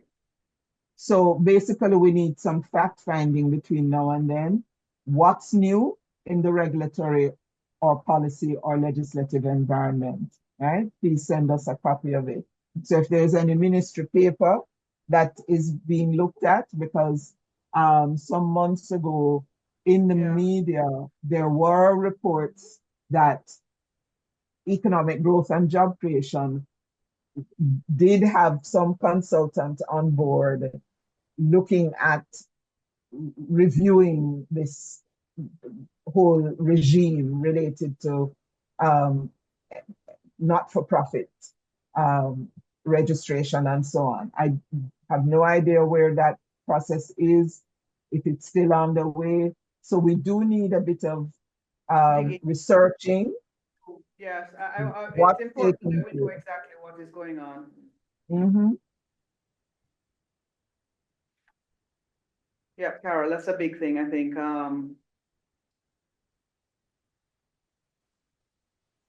The other thing, and this is a little tricky, is that the regulations were distributed, and it's public knowledge. What may be a little difficult to dig out is further to the ratification of the legislation on December 6th was this. DCSF have changed in the last 2 years the forms that they use, the timing for the submission, some of the level of details and documentation that they require for compliance and application has, I want to say, quietly changed and grown. And I think that this piece of information needs to be dug out and articulated nicely and clearly that 3 years ago, this is what prevailed. They've imposed a whole different series of standards and requirements. Sorry, go ahead, Mr. Lang has a comment. No, one of the questions I asked DFS was, are they going to fund this? Fund the NGO based on the questions that they're asking? They must be funding us. Because it doesn't make sense that it's a compliance request. So the detail that they were going to. Right, well, we know that I don't think they really appreciate how hard it is for civil society to operate and fulfill its operational mandate. And then there's a whole layer of the compliance and the governance matters. But that brings to mind another missing piece of the puzzle that the charities authority doesn't fulfill. And that's that Tania again touched on it, data. Companies Office keeps a very nice public registrar of every registered charity. It may not be very current, but that is public information. Right. I have asked, since I've been here 2.5 years, is it possible to share the list of registered charities? Well, I don't know if they do have a list or that database, but they're certainly not sharing it. But even more than sharing the database is to be able to understand who we are, categorize us. It's not an exist like that. What are we all doing? You capture data on what you ask us how much donations we get every year. Somebody in Jamaica, and that should be reported to the government, should be able to see that in 2024, there was 3 million or 3 billion Jamaican dollars worth of grants and donations received by registered charities, that they employed 200,000 people, that they served beneficiaries in these sectors. That information should clearly come from them. So I just wanted to make a little dig for CBSS. We're implementing another piece of this puzzle, which is collecting data on civil society. It's only 5 metrics right now. It's a very simple platform. We're going to promote it to our members and beyond, but it's a civil society impact platform. And that platform, I'm hoping right now is funded under the EU, but I'm hoping by virtue of us collating the first level of information, be able to open up the eyes of the government to the importance of civil society. How, if you put numbers behind it, I think people will be astounded at what we're able to achieve under such difficult circumstances. But that little piece of the puzzle that we're doing now is just a start. It, to me, belongs in the public sector, but we need to start it. Go ahead, Joy. Just to follow up on what Nancy's sharing, I think one of the questions that we need to ask ourselves as we go along is, what is in it for us? Outside of this big stick that says, if you don't do this, we're going to deregulate you. Because even the tax exemption piece is there, but I don't know how many community-based organizations are actually. Most of the time, we don't declare a profit anyway. Exactly. So what is in it for us? If we go all of this, Mhm. What do we get back? I think that's a Right. question that needs to be Yep. asked. Yep, that's a What is the very government, important point. what's the benefit in it for me? Because right now it's just like you have a big stick on your back.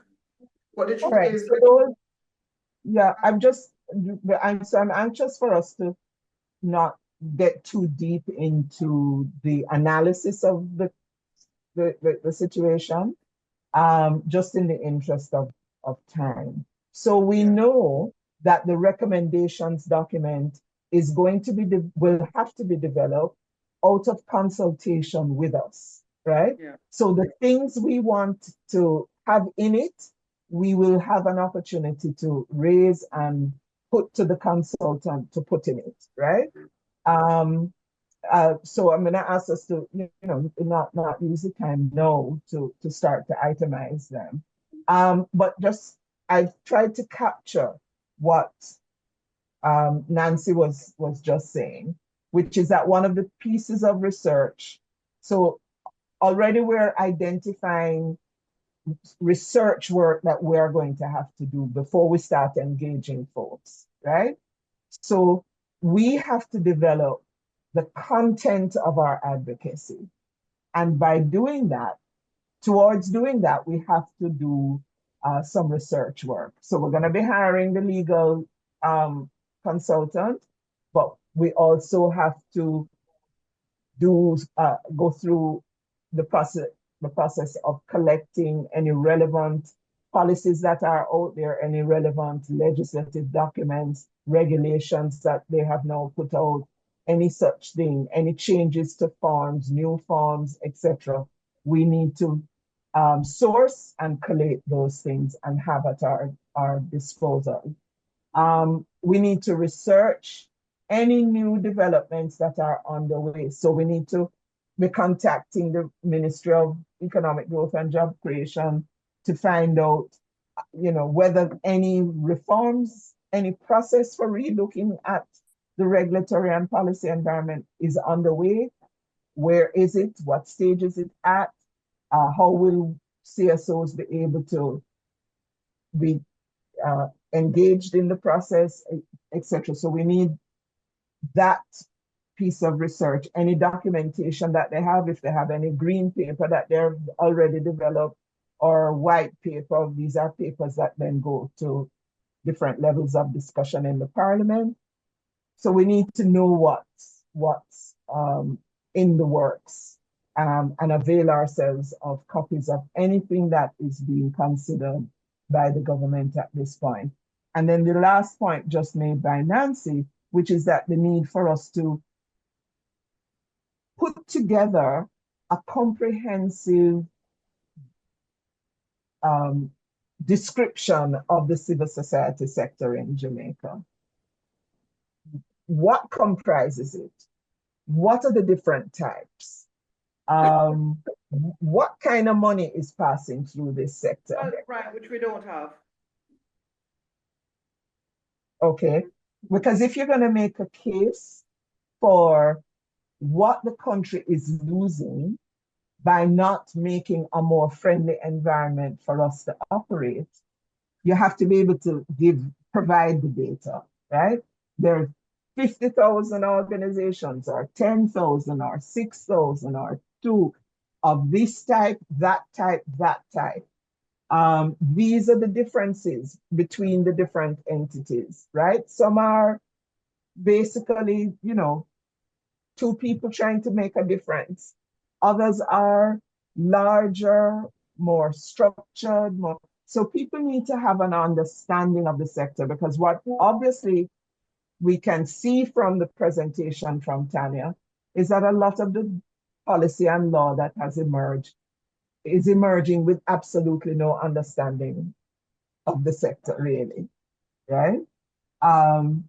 So there is that job of work to be done as well between now and April. We need to be able to describe for people the sector, what it looks like, what kinds of groupings there are, what's the differences amongst the groupings, and therefore any policy or law needs to be responsive to those differences. You can't have one size fitting trying to fit all.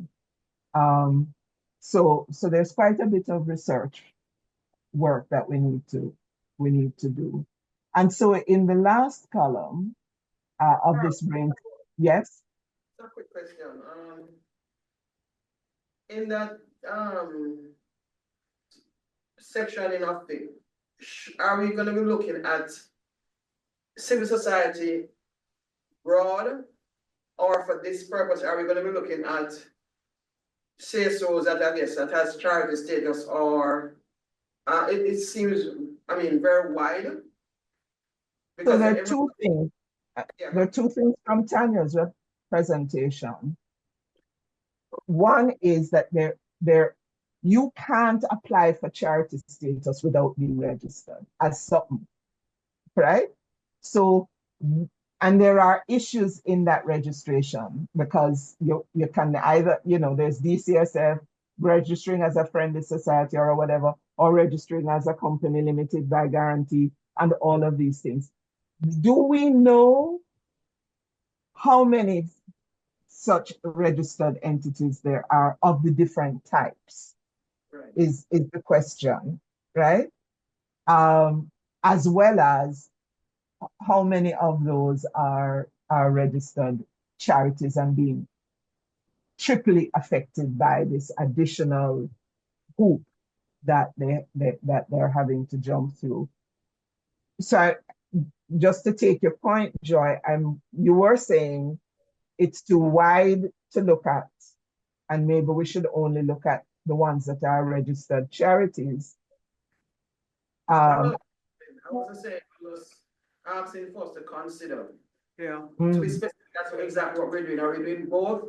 Kind of thing, I think we need to be very clear and strategic and probably determine quite early on that we're probably only looking at the ones who have status, seeking status, or seeking to renew the status. For now. The ones that have what status? Charity status. So are we not going to, long before you get to charity status, there are groups out there that are just trying to register. Right, that's what I said. I use the category those who are trying to, so those that are in the process of applying, those who applying for what? I want to be very clear. Charity Right. status. You and I are saying two different things, and I want us to be very clear as to what we are doing. Charitable status, making application under the Charities Act of 2013. Okay. So just to be clear,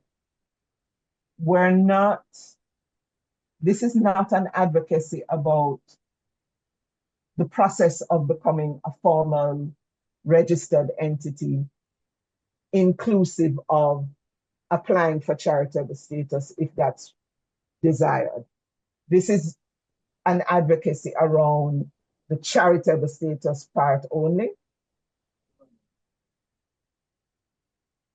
No, I think it's surrounding all aspects of it. The application for the status, the maintenance and the compliance of your existing status, and the other issues, I guess, regarding these new protected designations that they're imposing on us. I would stay distinctly within the realm of anybody operating in and around DCSF, for want of a better entity.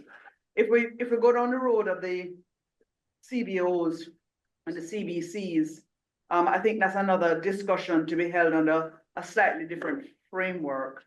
The truth is, they may or may not, if they're interested in moving towards formalizing their status, then that's different. All right. So who are remaining in that category, we'll keep them out of this lobby. Okay. So the question now, just to be clear, we are focusing on entities that are wanting to apply for formal status per company registration or friendly society registration and charitable status, or we're saying we're focusing on that subset of the civil society sector that is already registered as something and is trying to get charitable status. That's the subset that we're focused on. Is it?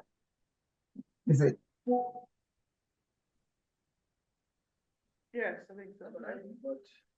Yeah. Yes, I think we're in agreement. All right. So we're looking then at the ones that are already registered either as companies limited by guarantee or as one of the possible things under the DCSF, correct? Yes.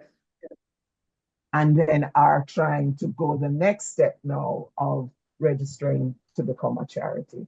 Okay.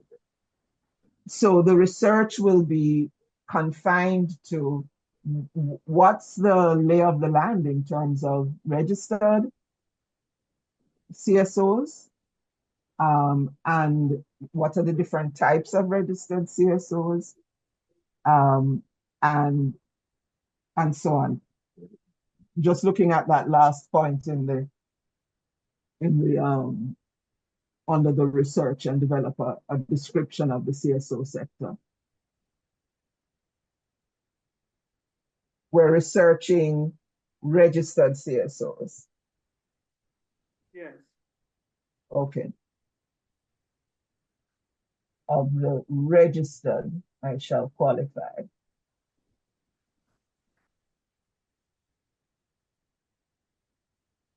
Okay.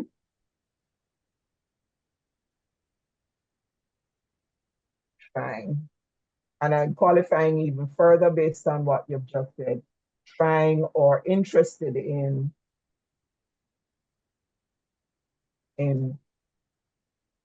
registered as a charity. Or seeking, trying or interested in seeking charitable status, yeah?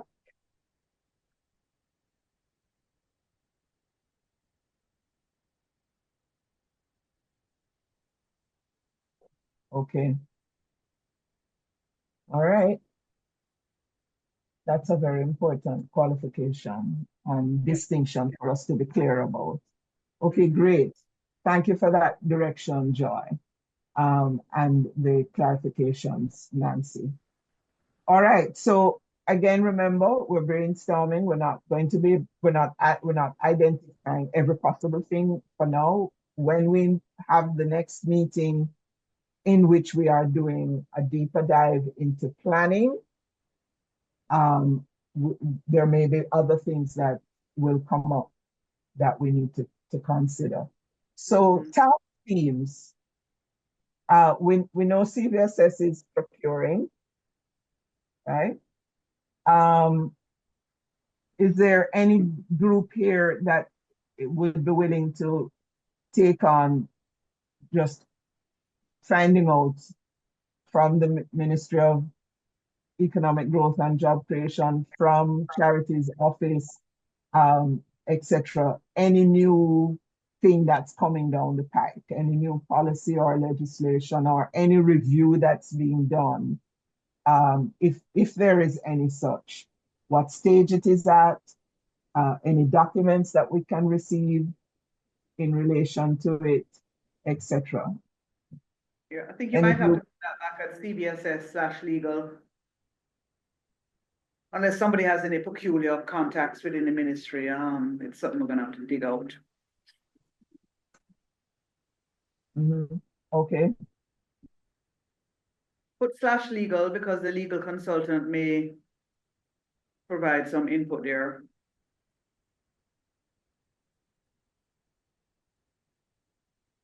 Okay. That applies to the next part, which is getting the copies of any new regulations, etc. Yeah, and then I think the rest, it's pretty much the same. It's a ditto. You're looking at the legal consultant's advice.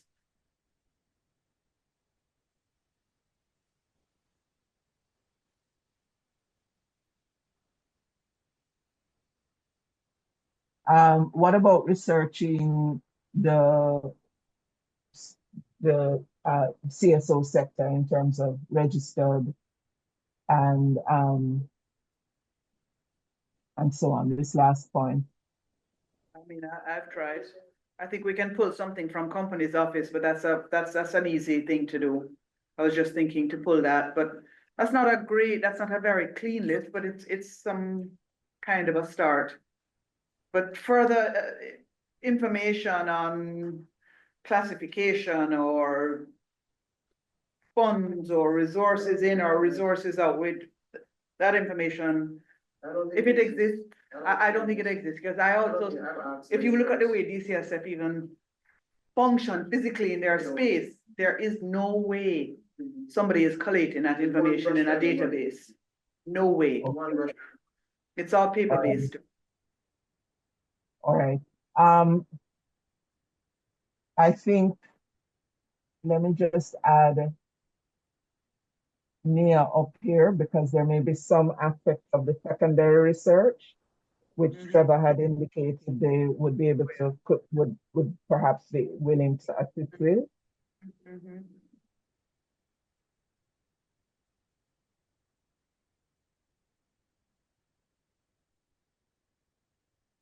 Okay, just making that move. All right, so CBSS has the ball, but for all of us here, if there's any material or information, you might, people might be interested to leave this meeting and take a look at maybe what obtains in other jurisdictions with respect to their civil societies. What policies do they have?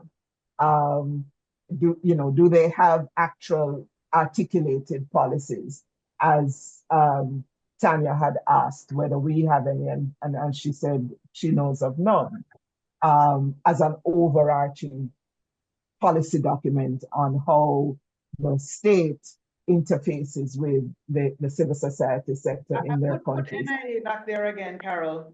Trevor had mentioned some time ago that there was a very old tripartite group that are presently inactive, but it's worth bringing that to the fore.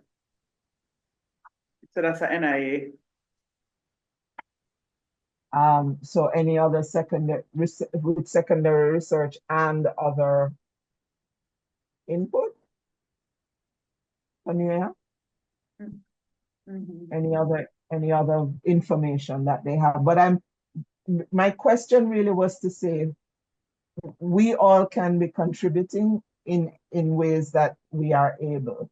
So if this has been an issue of concern to you and you've already started looking to see how it works in any other part of the world, and if you have any documents that you might want to send over to and share with CBSS, so that the incoming consultant or consultants have a body of literature that they can be looking at.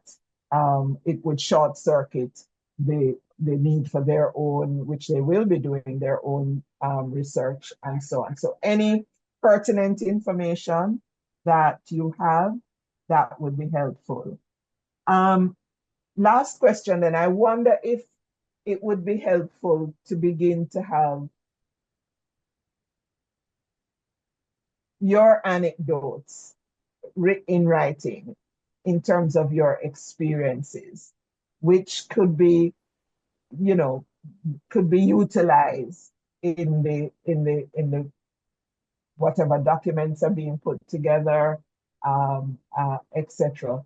Would that be a useful thing, you think, to do for groups that have already begun and have been, have gone through this process of applying for charitable status, have charitable status, and have experience with making it make some difference to how they work, and have encountered issues or challenges, like you have a tax exempt certificate, but it not really, you still have to go to the Ministry of Finance. Those kinds of anecdotes, to just have them in writing, I think would be helpful for the person or persons developing the relevant documents that will Yeah. become our advocacy tools. Yeah, I think So that's that something, might- Cameron, we could do when we start that PR campaign. We can Mhm. make the call, so that we can, it'll be a broad reach and ask people and give them a very specific format to tell their story. And then we'll use that because by then we're a little further down the road, as part of, as you said, the stories, the real stories behind the, why we really need us to review and have a look very carefully at the circumstances that we operate within. So yeah, but I think that will happen a little later because I imagine Mhm. CBS made the call for it, to say, All tell right. us. And we're not quite ready yet, I think, to broadcast this.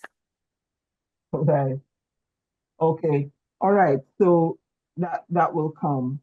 Yeah. So great. We have now a skeleton of how we're gonna need to be structuring the process. Because as we said in the training, advocacy is not an ad hoc process. It's a planned, structured process that has been thought through, ending up in an actual advocacy plan document that you can refer to as you're in the doing of it, that you can use to monitor how things are progressing, and ultimately you can use to keep yourself on task, because you have mapped out where you're heading and how you're gonna get there. So this is a preliminary skeletal outline, and as I said, this would be subjected then to a more detailed planning event. Mhm. So thank you everybody for Thank the you, input. Carol. Yep, thank you. All right, so what's our next item? Are we on the agenda? Is that, I think, what we have planned for today? Yes, I think that was it. It was next steps was the final. All right. So can I just ask for a quick check out and check in with everybody? How are you feeling about where we are in our joint work, and what is emerging as the next steps? I think we've lost quite a few people, Carol. Oh. Any comments from the floor? Yeah. Yeah. All I right. think we just need to move Any to just closing. I just think, just so we'll articulate, we'll share the outputs that Carol is generating here. See if we can curate a little bit of the presentation. And I certainly think that this recording is worth making available so anybody who missed this meeting can listen to it and really get a nice picture.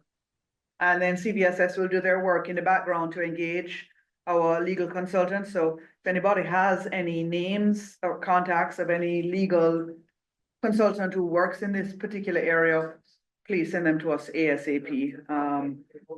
And then we'll proceed to engage so we can move quickly to complete this initiative within our very limited time frame. Thank you, Carol. Thank you, everybody. Appreciate it. Sorry we didn't have such a great turnout today, but I think we might have to open it up again to the general public. But thank you all. It's been a long meeting and I think very useful though. Thank you. Thank you, everybody. Thank you, Carol. Bye. So no, when might we meet again? It's now. I would rather we meet when I have completed my engagement. As I said, that's mid-February, but I think we're looking at, where are we now? The third, I'm so confused. The third Tuesday? I think we should try to loop around and have the third Tuesday or so of every month. Something like that. I like Tuesdays for meetings. But we'll do a little round robin and give everybody notice. But I'd like to be at the stage at which we are now introducing our consultant. Maybe she'll even have started a little R&D and we can move forward. But I think we have a clear picture and roadmap. All right.